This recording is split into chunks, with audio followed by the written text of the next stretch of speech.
me souviens de toute ma vie. Bonjour bien-aimés dans le Seigneur, que le Seigneur nous bénisse. Nous sommes honorés de venir dans vos maisons, de venir auprès de vous autour de la parole de Dieu. Parce que si vous pouvez nous accepter, c'est justement à cause de la parole de Dieu. Et nous bénissons le Seigneur de cette occasion, tout au long de la semaine qui vient de passer, dont le pasteur nous a entretenus de savoir écouter Dieu. Il nous a parlé au travers de sa parole. Nous pouvons écouter Dieu au travers de son esprit. Dieu peut nous parler au travers d'autres mécanismes. Dieu peut nous parler parce que nous sommes ses enfants.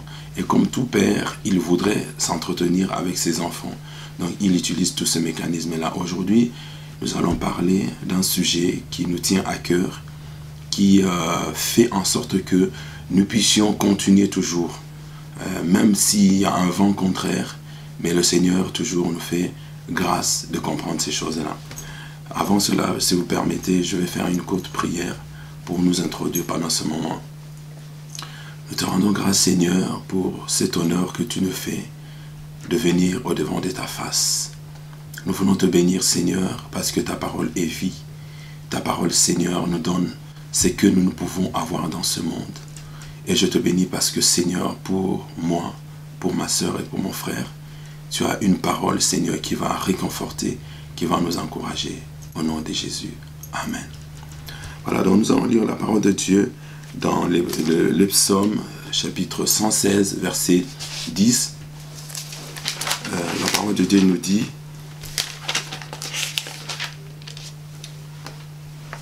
j'ai cru quand j'ai parlé, j'étais très malheureux. Alors, David, en utilisant cette expression, nous fait comprendre quelque chose de très significatif. C'est de savoir d'abord que il croyait en Dieu. Il avait confiance en Dieu. Et chaque fois, quand on lit les psaumes, on remarque bien que David, même quand il est dans une situation de péril, il n'a jamais cessé de faire confiance au Seigneur. Alors là, il est en train de nous dire que j'ai parlé, j'ai cru quand j'ai parlé. J'étais très malheureux. Autrement dit, je me sentais perdu. C'est comme quelqu'un qui se trouve devant une difficulté, qui dit: je crois en Dieu, mais j'ai du mal à supporter ce que je suis en train de vivre. Je crois en Dieu, mais je suis malheureux. Comment on peut être en même temps dans une posture de confiance et en même temps dans une posture de doute? Parce que la réalité est celle-là pour David. C'est qu'il est en train de douter. Il dit: j'ai confiance en l'Éternel, mais je n'en peux plus. La situation que je suis en train de vivre, je la supporte de moins en moins. La situation que je suis en train de vivre, elle est difficile pour moi. Je n'arrive pas à la porter. Bien-aimé, Dieu ne condamne pas David le fait qu'il ait exprimé la pensée de son cœur.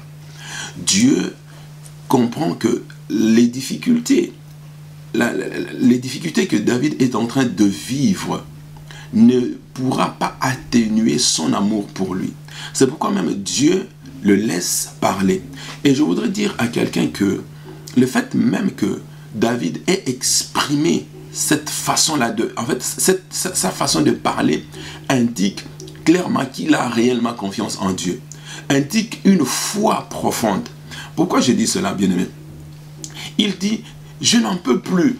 Cette difficulté, ces problèmes dans lesquels je suis, ces problèmes sont très très lourds à porter. Mais il dit: je ne rejette pas Dieu. Il dit: je crois en Dieu, j'ai confiance en Dieu. J'ai confiance en ce Dieu-là, que Dieu interviendra en ma faveur et il agira pour moi. Donc il croyait que Dieu était capable de le délivrer. Il croyait que Dieu était capable de le sortir. Mais je voudrais prendre une phrase que j'ai lue quelque part qui dit: il ne faut pas douter dans l'obscurité ce que Dieu t'a dit en pleine lumière. Qu'est-ce que je suis en train de dire par là? Je suis en train de dire qu'il y a des choses, il y a des promesses qui sont contenues dans la parole de Dieu. Il y a des choses qui relèvent de l'intimité entre Dieu et toi.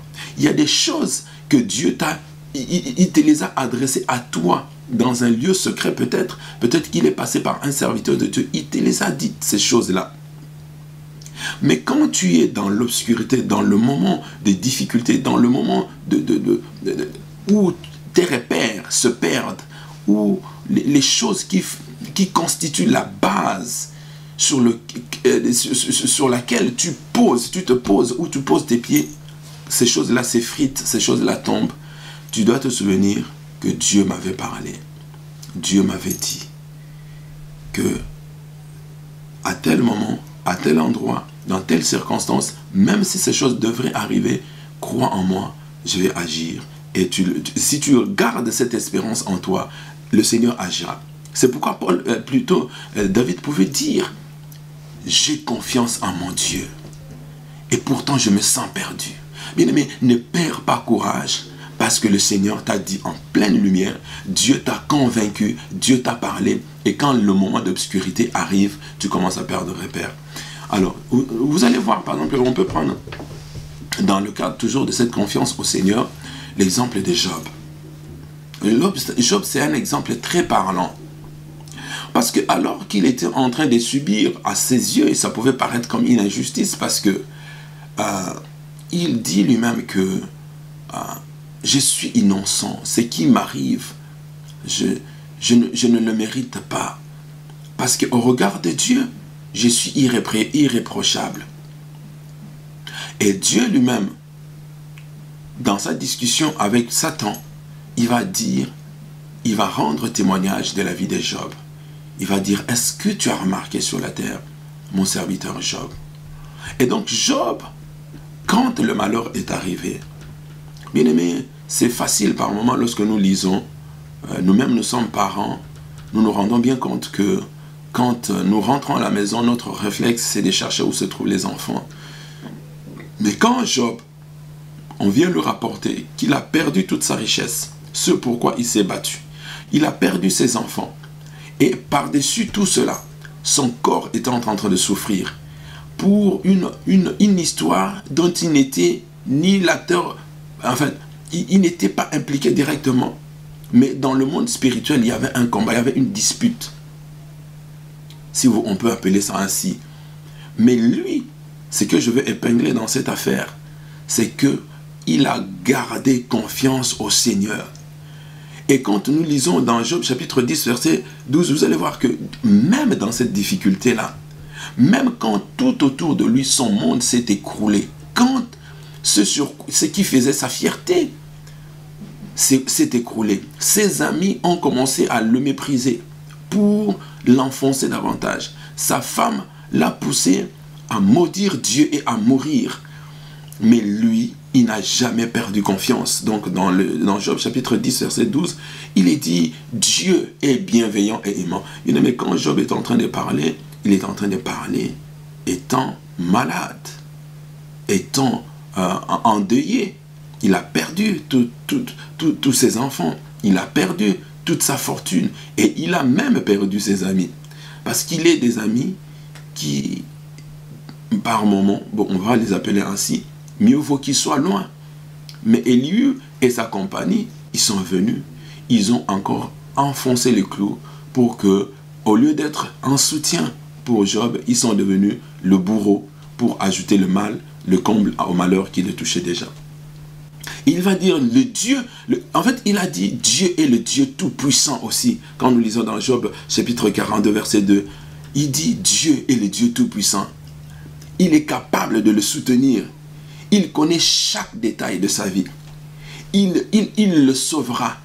Ça, ce sont des mots que Job utilise. Ce sont des mots forts, bien-aimés. Et il va même très loin. Lorsque vous allez lire dans Job chapitre 13, verset 15, il dit « Quand bien même il me tuerait, quand bien même Dieu me tuerait, je n'arrêterai pas d'espérer en lui. » Bien-aimé, la confiance en lui te permettra de rester fidèle quand bien même autour de toi les choses ne paraissent pas être celles que tu attends. Ne pense pas que Dieu agit toujours à ta façon. Dieu peut agir à sa façon, mais pour atteindre le même but. Toi, tu l'attends qu'il puisse venir au point A, au point B, mais Dieu te fait partir du point A, il te fait passer par des petits sous-points pour t'amener au point B. Et je vais emprunter cette expression que j'ai entendue, Dieu écrit droit avec des lignes courbes. Bien-aimé, garde confiance au Seigneur, même quand tout autour de toi, tu vois que tout s'effrite. Quand tout autour de toi, tout se meurt, dis-toi, je crois en toi, Seigneur, même si je n'en peux plus, même si mes forces me lâchent, je crois toujours en toi. Je sais que tu vas te lever pour moi. Je sais que tu me défendras. Je crois en toi, même si toute la famille s'est levée contre moi. Je crois en toi, même si au travail ils sont contre moi. Je crois en toi, même si le monde entier est contre moi. Je sais qu'avec toi, je serai toujours vainqueur. Vraiment que le Seigneur vous bénisse. Bénissons le Seigneur pour ce temps et que le Seigneur continue à faire son travail dans votre vie. Au nom de Jésus. Amen.